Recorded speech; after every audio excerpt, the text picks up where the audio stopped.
Alhamdulillahi Rabbil Alameen, As-salatu was-salamu ala khatamin nabiyyin wa ala alihi wa sahbihi ajma'in, amma ba'd. Fa'udhu billahi minash shaitanir rajim, bismillahir rahmanir rahim. Qala Allahu ta'ala fi Surah Bani Israel.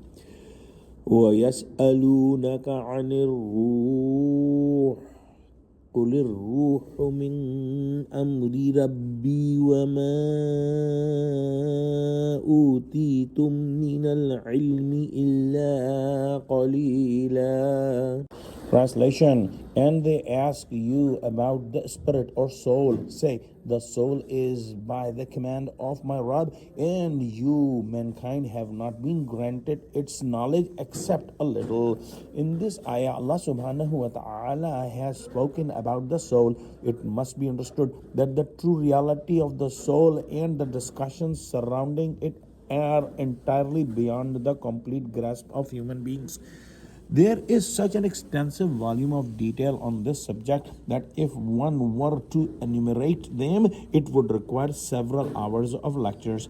It is also important to grasp the historical context how this question about the soul emerged. It has been narrated that the Jews of Medina asked the question to test Prophet Muhammad sallallahu alaihi wasallam that what is the human soul, what is its nature and essence, and so forth. The Quraysh, acting upon the advice of Jews, posed this question to Prophet Muhammad sallallahu alaihi wasallam in order to test him. In Quran, the term ruh has been mentioned in three different contexts. First, it refers to human soul, the subtle entity that makes human body a human being. Second, in several verses, ruh refers specifically to Jibreel alayhi salam, the angel who brings revelation.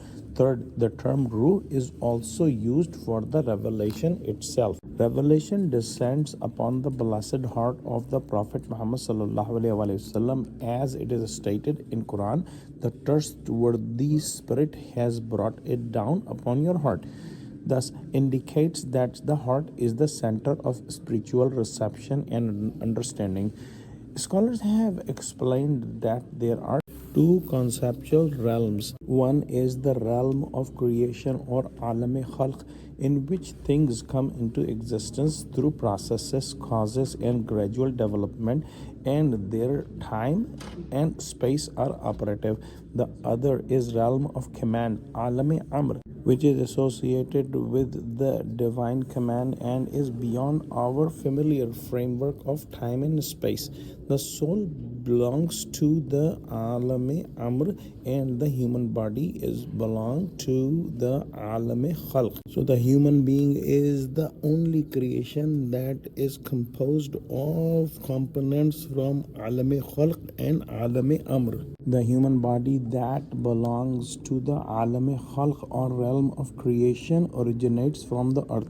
The seminal origin and the development of the body in the womb are all tied to earthly nourishment and material processes.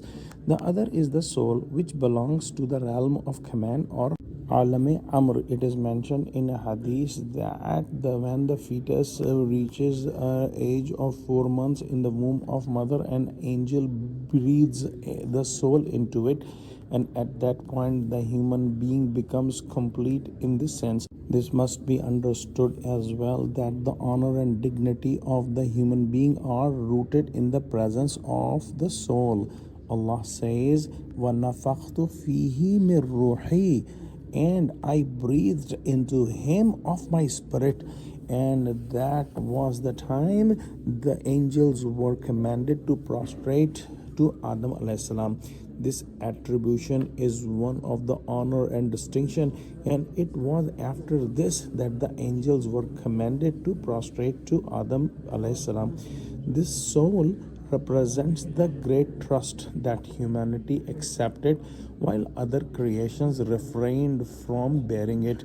Because the soul is connected to a higher realm, alam-e amr, it inclines towards Allah subhanahu wa ta'ala and seeks elevation and purity. In contrast, the body, being tied to earthly elements, inclines towards desires and physical pleasures related to the earth. Therefore, The essential test of human lies in how a person restrains bodily desires and nurtures the soul, elevating it towards closeness to Allah subhanahu wa ta'ala. Let's pray Allah subhanahu wa ta'ala give us true understanding of the Quran. Ameen. Wa akhiru da'wana anil hamdulillahi rabbil alameen. Assalamu alaikum wa rahmatullahi wa barakatuhu.